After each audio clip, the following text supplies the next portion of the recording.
Hello friends, मैं हूं राकेश और मेरा एक ही है उद्देश्य, health for everyone, everyone for health. इसीलिए मैं छोटी छोटी सी जो रेडी रेकमेंड जानकारियाँ होती हैं वो आपके लिए लेके आता हूँ।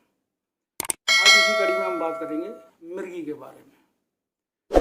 मिर्गी क्या है, क्यों होती है, उसके कारण क्या है। मिर्गी एक केंद्रीय तंत्रिका संबंधी विकार है, सेंट्रल नर्व रिलेटेड डिसीज है। इसमें ब्रेन में नर्व सेल की गतिविधियां बाधित हो जाती हैं, जिस कारण दौरा पड़ना या कुछ समय तक असामान्य व्यवहार, उत्तेजना या कभी कभी बेहोशी भी आ जाती है। मिर्गी संक्रामक नहीं है,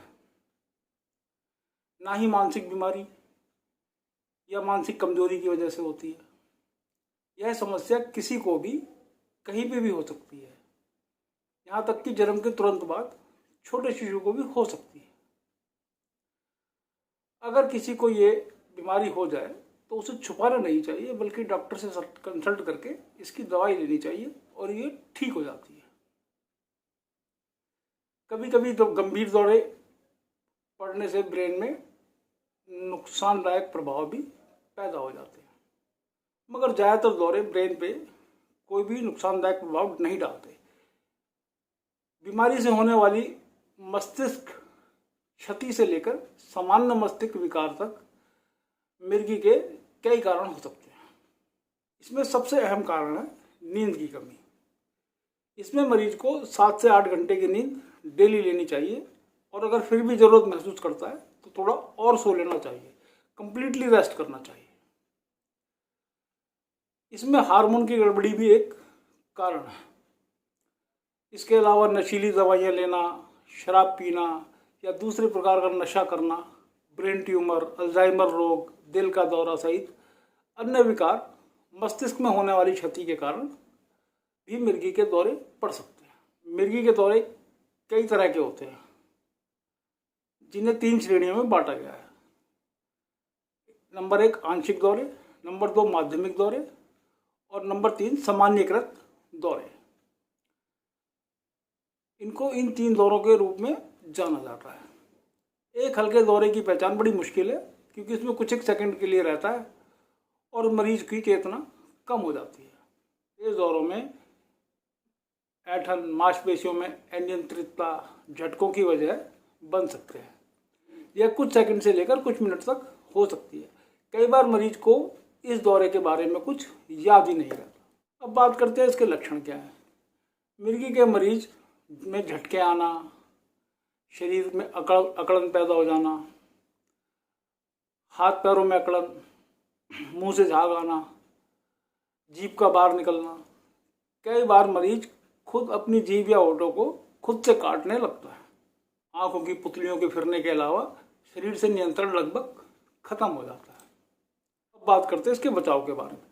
तनाव से बचें, गंदे पानी में पैदा होने वाली सब्जियां ना खाएं, क्योंकि उसमें कुछ ऐसे कीड़े होते हैं जो मिर्गी की वजह बनते हैं।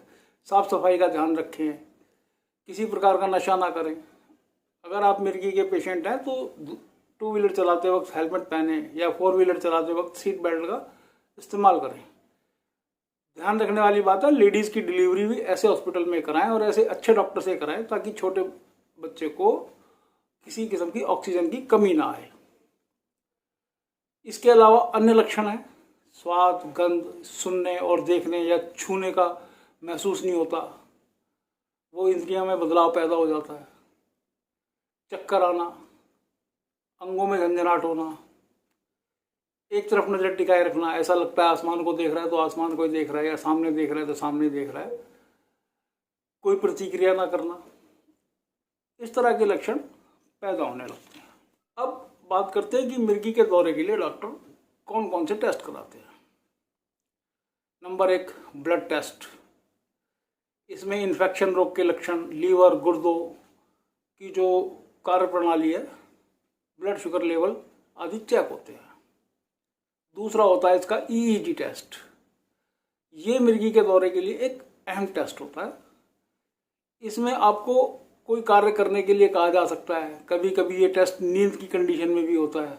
ऐसा भी हो सकता है कि आपको उस टाइम पे दौरा ना पड़ा हुआ हो, लेकिन फिर भी ये टेस्ट किया जाता है ताकि उससे मस्तिष्क की तरंगों के पैटर्न में होने वाले परिवर्तन से मिर्गी का अंदाजा लगाया जा सके। इसके अलावा कुछ इमेजिंग टेस्ट भी होते हैं जिन्हें डॉक्टर कराने के लिए बोलते हैं। इसमें ट्यूमर और अन्य असामान्यताओं के बारे में पता चलता है, जिसके कारण दौरे आ सकते हैं। वो इमेजिंग टेस्ट कौन कौन से हैं? एक सीटी स्कैन। सीटी स्कैन के द्वारा शरीर के विभिन्न भागों के नरम ऊतक, सॉफ्ट टिश्यूज, रक्त कोशिकाएं, ब्लड सेल्स और हड्डियों का परीक्षण किया जाता है। दूसरे नंबर पे होती है एमआरआई। सिर पर किए जाने वाला मैग्नेटिक रेजोनेंस इमेजिंग एक पीड़ा रहित परीक्षण है जो ब्रेन और ब्रेन स्टेम की विस्तृत इमेज दिखाता है। नंबर 3 पीईटी, पोस्ट इन एमिशन टोमोग्राफी। यह एक इमेजिंग टेस्ट है। इसमें डॉक्टर शरीर की बीमारियों की जांच करते हैं। ये थे वो टेस्ट जो डॉक्टर इसके परीक्षण के लिए कराते हैं। ज़्यादातर मरीजों का इलाज डॉक्टर दवाइयों द्वारा ही कर देते हैं, लेकिन कुछ केस ऐसे होते हैं जिसमें सर्जरी भी करनी पड़ जाती है। इसमें यह ध्यान रखना पड़ता है कि दवाई की एक भी खुराक, एक भी डोज छूटनी नहीं चाहिए। इसकी जो मेडिसिन है वो 3, साढ़े 3, 4 साल तक चलती है, और अगर 1 या 2 डोज भी मिस हो जाती है तो दोबारा से दौरे पड़ने के चांसेस बन जाते हैं।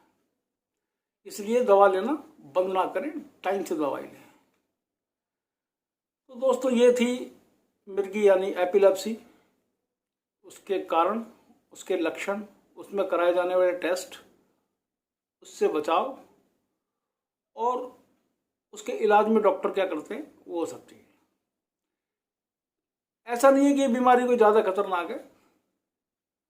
अगर प्रॉपर टाइम से ट्रीटमेंट कराया जाए और बिना नागा दवाई की खाई जाए तो ये बीमारी ठीक हो जाती है और मरीज अपना सामान्य जीवन जीने लगता है। तो ये जानकारी आपको कैसी लगी? कमेंट करें, चैनल को सब्सक्राइब करें, लाइक करें और अपने दोस्तों के साथ शेयर करें। कल किसी नई जानकारी के साथ फिर मुलाकात होगी। तब तक के लिए बाय। उद्देश्य वही है, health for everyone, everyone for health.